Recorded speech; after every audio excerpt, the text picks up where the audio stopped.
Hello friends, welcome to government staff channel. सरकारी कर्मचारियों और पेंशनर्स के फायदे की हर जानकारी और पॉलिसी को सबसे पहले अपने मोबाइल पर जानने के लिए सब्सक्राइब कीजिए गवर्नमेंट स्टाफ चैनल को और जुड़े रहिए लेटेस्ट और यूजफुल अपडेट से। नमस्कार दोस्तों, जैसा कि आपको मालूम है 1 जुलाई 2019 से OROP 2 का जो रिवीजन है वो ड्यू था, पर सरकार ने इसको सुप्रीम कोर्ट के कई बार आदेश देने के बाद इसे लगभग 3.5 साल बाद सरकार इसे लागू करने का ऐलान कर पाई। और जो 3.5 साल का एरियर था वो सरकार देने की स्थिति में नहीं है, और सरकार ने कहा कि वो एरियर के अमाउंट को 4 किस्तों में देगी। जी हाँ दोस्तों, इसके रिगार्डिंग आप देख सकते हैं सरकार ने सुप्रीम कोर्ट में कैसे अपना दुखड़ा सुनाया है। सरकार ने कहा कि माय लॉर्ड, पैसे नहीं है OROP पर। केंद्र सरकार ने सुप्रीम कोर्ट को पहले ही दिया था सील बंद लिफाफा, और सील बंद लिफाफे के कारण सुप्रीम कोर्ट के जो चीफ जस्टिस है वो काफ़ी नाराज़ हुए थे। उन्होंने कहा कि जो एक्स सर्विसमैन का हक है उसको अब सरकार टाइम पे अदा नहीं कर रही है, और सील बंद लिफाफा दे के एक्स सर्विसमैन के साथ अन्याय कर रही है। पर सरकार का दृष्टिकोण वो का वो है। अटॉर्नी जनरल ऑफ इंडिया ने सुप्रीम कोर्ट को बताया कि आपके आदेश को लागू कराने को लेकर वित्त मंत्रालय से चर्चा की गई थी, लेकिन वित्त मंत्रालय ने हाथ खड़े कर दिए। उनका कहना था कि एक झटके में 28,000 करोड़ रुपए उसका भुगतान एक झटके में सरकार नहीं कर पाएगी। तो देख सकते हैं सरकार ने अपनी जो हालत थी वो सुप्रीम कोर्ट में बयां कर दी है। नरेंद्र मोदी सरकार की माली हालत ऐसी नहीं है कि वो एक झटके में OROP एरियर जो है उसके 28,000 करोड़ रुपए रिटायर्ड सैनिकों को भुगतान कर सके। कुछ अर्सा पहले सुप्रीम कोर्ट में सुनवाई के दौरान attorney general of India R Venkataraman ने सरकार की माली हालत का ब्यौरा देकर मांग की कि उसे कुछ मोहलत दी जाए, यानी सरकार को कुछ मोहलत दी जाए कि सरकार एरियर के अमाउंट एक बार में पेमेंट न करके किस्तों में भुगतान करे। अगर सुप्रीम कोर्ट नहीं मानेगा तो उसके सामने दुश्वारी पैदा हो जाएगी, यानी सरकार के सामने आर्थिक संकट पैदा हो जाएगा। चीफ जस्टिस DY चंद्रचूड़ हालांकि अपने पहले के आदेश को लागू करने को लेकर तीखे तेवर दिखा रहे थे, लेकिन केंद्र की दलील के बाद उनका भी दिल पिघल गया और उन्होंने नया आदेश जारी कर दिया। OROP एरियर को लेकर हुई सुनवाई के दौरान R वेंकटरमन ने पहले CJI की बेंच को सील बंद लिफाफे में अपनी दुश्वारी बताने की कोशिश की, लेकिन लिफाफा देखते ही तीनों जजों की बेंच भड़क गई। वेंकटरमन को तल्ख लहजे में बताया गया कि ये हमारी परंपरा के अनुरूप नहीं है। बेंच का कहना था कि जो कुछ भी हमें बताने जा रहे हैं वो दूसरे पक्ष को भी पता चलना चाहिए।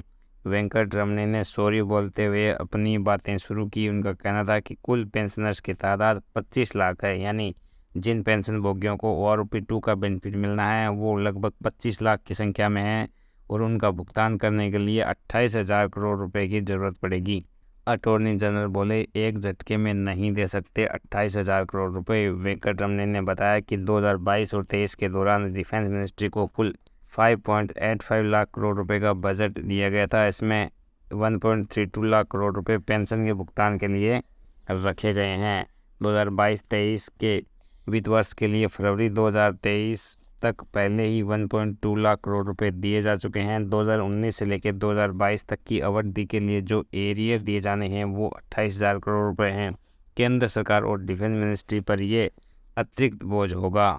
बेंच ने अपने आदेश में कहा था कि फैमिली पेंशन भोगियों और गैलेंट्री अवार्ड विनर को केंद्र एक बार में ही 30 अप्रैल 2023 तक सारा एरियर का भुगतान कर दें। OROP के तहत 70 साल से ऊपर के पेंशन भोगियों को भी 30 जून तक सारा भुगतान करने को केंद्र सरकार को आदेश दिया गया था, और बाकी है उनको आगे बताया गया है कि उनको किस्तों में पेमेंट कर सकते हैं, लेकिन भुगतान 30 जून तक ही करना होगा। बाकी पेंशनर को भुगतान के लिए